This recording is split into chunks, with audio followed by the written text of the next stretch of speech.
Hello, everybody, and welcome to this Q&A with the cast and crew of Jockey. My name is Joanna, and I am the guest manager at the festival. The film is selected for the Stockholm competition this year, and it's therefore nominated for the Bronze Horse Award, which is the world's heaviest film prize at 7.3 kilos. Joining us is director Clint Bentley, writer Greg Kwedar, producer Nancy Schafer, Clifton Collins Jr, Moises Arias, and Molly Parker, who is the cast of the film. Welcome, everybody. Thank you for having us. Thank you. And thank you so much for joining us. We're so happy to have you with us and for screening this film. So let's just get started. First of all, this is such a unique story and it has so much feeling to it. Could you just tell us a little bit about it? Like, where did the inspiration behind the story come from? Yeah, the inspiration came from my father was a jockey, and I grew up in this world of horse racing. And being a child in it didn't seem very strange, but then, you know, becoming an adult, you realize like what a specific and kind of weird subculture it is, and how interesting the people are. And also within that, with how many, regardless of how many horse racing movies there have been, not a lot of them have chosen to talk about the life of the jockeys at all, and really show the working class side of what the jockeys and the trainers go through. And so it was really just trying to bring that world to the screen. You know, was not familiar with the world of jockeys as in the movies that Clint and I write, and he invited me out to a track, and just really that first morning on the rails, the way the movie opens itself, you felt that magic and specific culture, and it felt totally sort of right for understanding and altogether unique. And we were, sold from moment one. Yeah, and what was the process like between you two? Because you wrote the script together, as I understand it, but like, how did you approach the project? How did you work on the script? I mean, we've got a little practice because this is our second movie together, our second full-length feature, and then we've also been working together for about 10 years. But it really was just a process that started with Greg and I going out and learning as much as we could, even outside of the things that I didn't know, even having grown up in it. And then it really, the script writing process continued on into the film with all three of these amazing leads. They all did their research. Moises and Clifton embedded with jockeys, and Molly worked with a trainer and embedded in her barn. And so the story really kept developing as we were shooting, with all the things, both with their characters, but also within the world that they were finding, that Greg and I had no idea about, even with all the time we had spent. And they really helped shape the story into what you see on screen. Yeah, so the cast was really involved in creating the characters. What was that process like for you, stepping into these characters?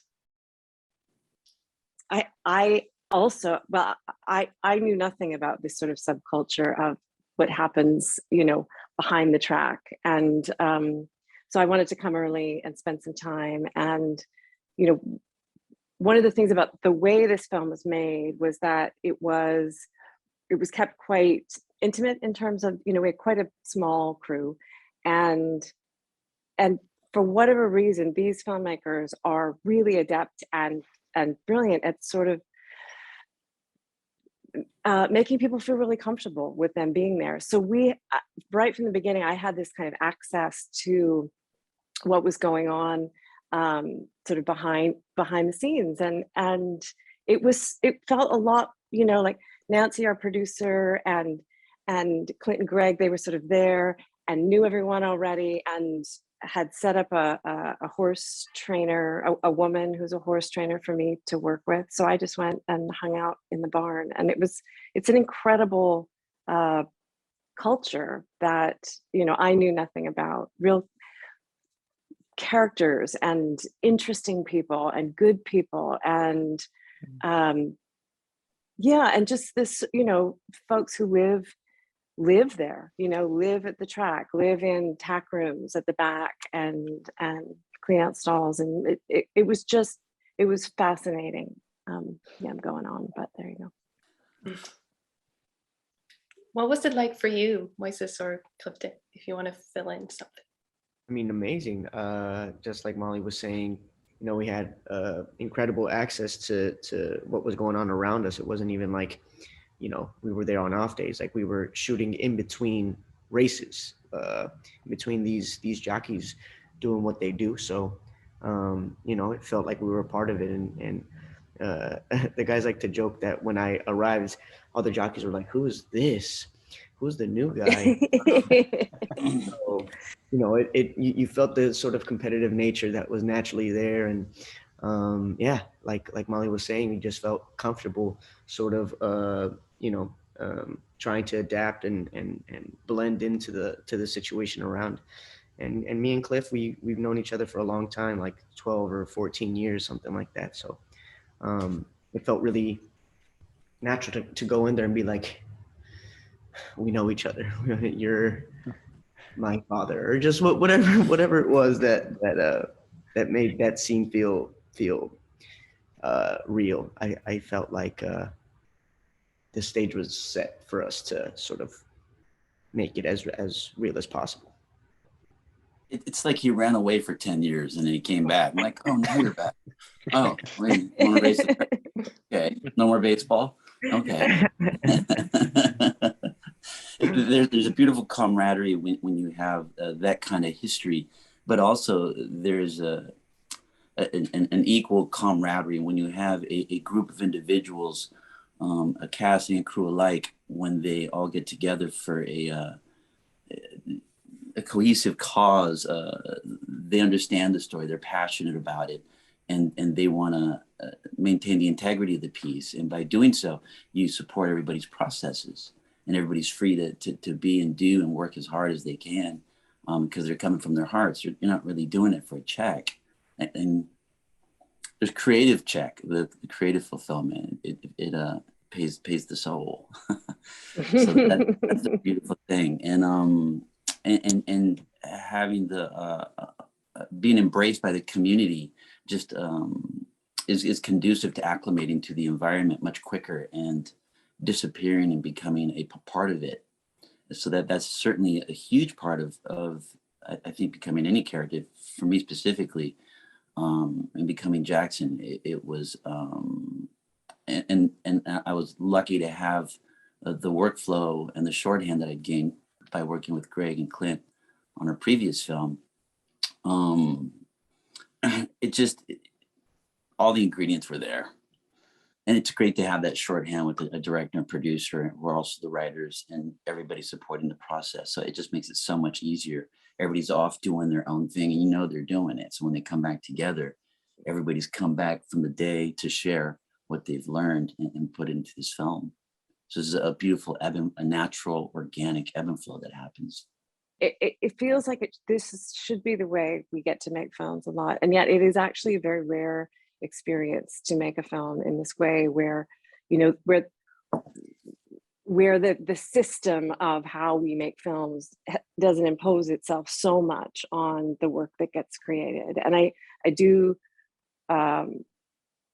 think that these filmmakers have exceptional talent at setting that stage, as Moises said. And for just how game this beautiful cast was, you know, to bring so much of themselves as well as what they were discovering to the script. I mean, I think of two of the most poignant monologues of the film was, you know, the fireside scene where with Molly sort of yearning and finding her love for this horse again, and for the sport, was directly from her own experiences being in that barn, and it marrying into aspects of her own life. And it's so profound because it's so exposed and vulnerable. And the same for Clifton, the final monologue before the race with Moises in the bathroom is really tied to his own experiences with his own father. And so to be that brave and to share that within the story to connect to the life source of it is also equally profound. I think also when you have so many people showing up for the same cause, there's an honest of an open vulnerability that's there. It's like very little ego. We're very open and free to cry in front of one another and laugh, because we all cried quite a bit. Hey. I think I cried. I probably I don't think I cried at all. Molly never broke. What? I sure as hell did. afterwards I cried for weeks. There's days I cried multiple times.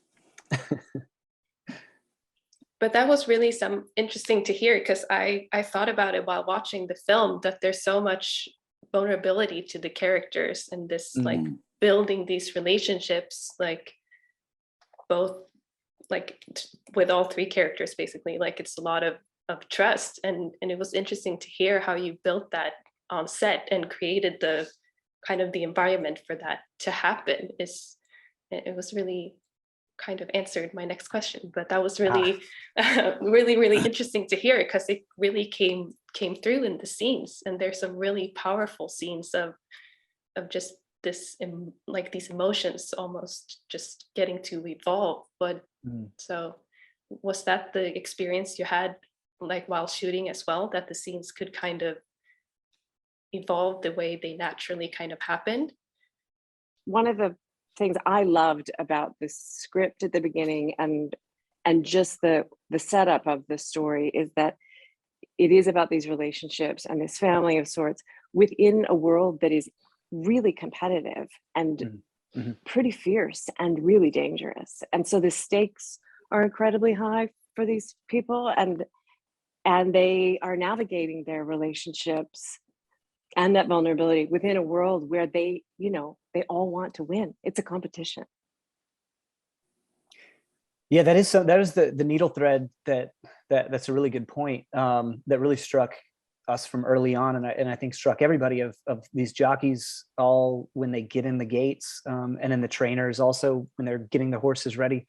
Everybody wants to win against the other person. They're not friends when they're out there in the gates, but at the same time, they are. That all goes away as soon as the race is over, and for most of them, and there is a sense of camaraderie and family aspect, and yeah, the scenes really, Greg mentioned a couple of examples of just, we kind of set the table for who these characters were. These actors built on those characters and really fleshed them out outside of just the kind of skeletons that we gave them. And then we just had to listen to them to kind of let the scenes evolve as they would. And, I was looking back at some of the scripts a few weeks back, in that scene where they're in the trailer, where Ruth and Jackson are in Jackson's trailer and kind of dancing around. There was all this beautiful lead up to where Jackson falls, where it's just Clifton and Molly being so completely in their characters that we were just filming them. None of that was written. None of that was the only plan ahead of time is, hey, they're going to dance and hang out in their trailer for a minute. And then we'll get into this section where where Jackson falls. And there was this sense on set where all of us just didn't want this moment to end. And it just felt like you were watching these two people in this kind of like beautiful, very, very like tenuous moment where it's all about to go away, but you just want to let them have a little bit more time dancing together and this sweet moment before reality comes crashing back in. When we edited when we did the first cut, that scene in the trailer, both the dancing and then the fall, to us felt like the standard bearer of the movie, because it was sort of all of the emotions of these characters and of the story sort of encapsulated in one place and time. And once we found that, we were like, okay, everything else in here now needs to rise and live up to what was found there. Nancy also had her work cut out for her I think this came across a little bit, but we shot on a live working racetrack. And as Moises was saying, we were shooting in between races, and that, as Nancy producing and kind of running the ship in terms of scheduling and figuring out how to get us horses, that did not make her life easy. So Clint's being kind. I mean, no one actually wants to hear from the producer, but I'll just say one thing, which is that, you know, my job was to create a safe space, not only for the actors, but for Clint, who was a first-time director. So what we tried to do behind the scenes was put so much in place, so many good relationships and strong, you know, a strong community behind us on this racetrack, that Clint would feel safe, and the actors with him would feel safe to do the work that they needed to do. Yeah, this is our second film with Nancy too, and beyond just like her amazing taste, I think that's one of the qualities of like the truly excellent producers. She has this amazing gift of creating environments where there's trust, and that was one of the biggest things on that track, is like to get all of these trainers and all of these jockeys to buy into this sort of unique experiment that we were starting. Yeah, it's impressive beyond imagination. And we were so lucky to know them, these people who worked with us. They were awesome. Yeah.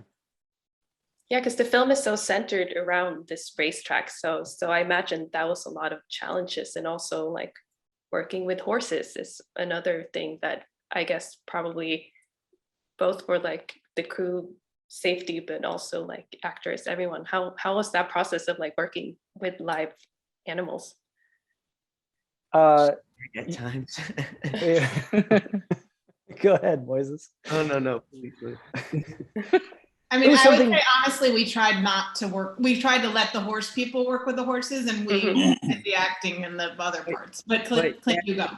Yet when races finished and you had to be on top of horses with your legs, you know, with your knees at your chest, you know, it was definitely intimidating, but beautiful. I mean, it's about, I definitely, you know, begged Clint to allow me on the horse. So, you know, it was awesome to be able to figure that out and you know, just make it as real as possible. And he made it look so real that the jockeys were like, "Hey man, let's put you on a race." So he did okay. It's true. They were really protective over Moises. They really embraced him in a special way. Yeah, they're amazing. Yeah. Sorry, Cliff, you were about to say. Working with the horses, the process was twofold. In that, one, we were on a live set, so the last thing you want to do is play any part of swaying any race, because it is so dangerous. So we had to, I don't want to say be invisible, but we couldn't leave our footprint in any way, shape, or form. So I would, when a race was over, I'd be walking in between, we already have it planned that I'm walking in between this rider and that rider when they come off, and I'm dressed. And because we were so contained, it was very easy to stay dressed in uniform, hang out with the jockeys, be in the jockey's room, and conduct myself as a jockey. There weren't big lights that we weren't attracting. We were attracting such little attention that it was very, it made it was conducive to good performance, because it allowed us to have a bit of anonymity in going in there. So the last thing they're going to think in Northern Phoenix, that they're shooting a movie during a real race, because there's no trailers, there's no light, there's no chairs, there's no nothing, which is fantastic. It's the best way to do it. We just snuck in and made a movie and took off. You know, everybody got to do their races. We got to learn. We got to help. We all got to share in relationships with one another. I think many of us continue to have relationships with many of the people off that track, and I think all of us do. Yeah. Yeah. I just also quickly wanted to talk about the cinematography, because the film is really beautiful to watch, and just having all these shots at like this golden hour of like the sun just setting, that must have also been like amazing to shoot in, but also difficult because you have such a limited time frame. Was that something you kind of knew from the beginning you wanted that look, or did it kind of evolve while shooting? It definitely evolved by bringing on Adolfo Veloso, our cinematographer, who's incredible. And I was going to say a minute ago, outside of the look of it, what Clifton was talking about in terms of being able to just slip in to a scene, and there's a scene where Molly, Moises, and Clifton are all walking back after a race, and it's in one shot, and everybody's kind of interacting with each other in this moment. That was after a real race, and we just all slipped out there, and they knew what they had to do, but a big part of that is Adolfo being able to just adapt to situations and get these moments, but also make them look so cinematic as he did. And so with the magic hour stuff, that really is something that evolved from Adolfo recognized something that Jackson's character is kind of at the twilight of his career. And so it kind of fit that all the light would match that. And then he also recognized something that I don't know if Greg and I even recognized until he said this, but a lot of their life, a lot of the jockey's life and the trainer's life happens at the beginning and at the end of the day. And they kind of all disappear to take naps during the middle of the day when it's hot. But they start early in the morning before the sun rises, and then the races are in the evening, and that's kind of how it goes. So I don't think outside of the actors being game and all of us kind of fitting into this world, I don't think we could have done it without Adolfo either. Yeah, Without a it doubt. really is. Also there was these things come up where there's this question often comes up, like, was there a lot of pressure because of magic hour? You've got a window, and it's amazing how many different people have asked about how difficult that was working on that pressure. And it goes back to, once again, preparation. We're so prepared when we go in and do those takes. For me personally, I think Clint probably speak this too, is I don't think I felt much pressure at all. I knew once we had it on the page and we had an idea of the emotional journey of these different characters, getting out there and getting the takes, Adolfo and his whole crew just so masterful, pull and focus, all of these things. They're going to catch any magic that happens. So I wasn't worried about that part at all. And even the flow between, Moises and Molly and the rest of the cast was just so seemingly rehearsed and practiced to a point of effortless authenticity. So when Clint would call action, I think it was fairly easy for Clint to just give very simple direction for allow us to go in these places that were very organic and real. So that the pressure was like not even really an issue. And also the Adolfo is a very meticulous, methodical director of photography. He's very calm and calculated. So he's not rushing or racing, or there's no angst, there's no nervousness. It's very, very fun. We're all doing our thing. If we're not going to get the shot, we're not. You don't need to scream or yell. You can't do that on a live set anyway. These horses, you just can't. And it's a beautiful way to work. That's fantastic. So our time is running out. And I know you guys have other meetings to go to, but I just want to say quickly, thank you so much for this film. Thank you so much for joining us for this conversation. And I wish you the best of luck, and I hope to see you in Stockholm sometime soon. Thank you. Thank you very much. Thank you so Thank much. Thank you so much. It's good seeing the Jockey fam. Yes, always. Yes. Okay. Bye. Thank you so much. Bye. Bye now. Thanks. Bye-bye.